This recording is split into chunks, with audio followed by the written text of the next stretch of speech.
Hey everyone, welcome back to another video from Techbasics. In this video, we are going to be learning how to change a language on your Shippo account.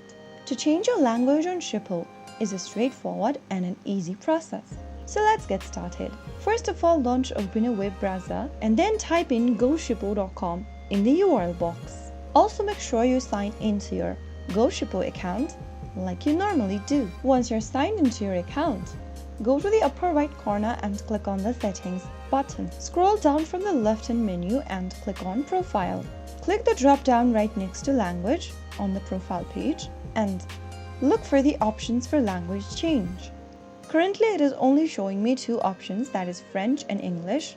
Select the available language and you will be able to see your language change for your Shippo account.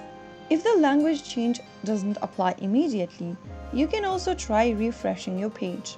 So that's how you can easily change your language setting on Shippo. If you found the video to be helpful, go ahead and give us a thumbs up. Don't forget to subscribe to the channel by hitting the subscribe button. Press the bell icon so that you'll never miss another upcoming upload from us. I will be back again in the next video. Thanks for watching.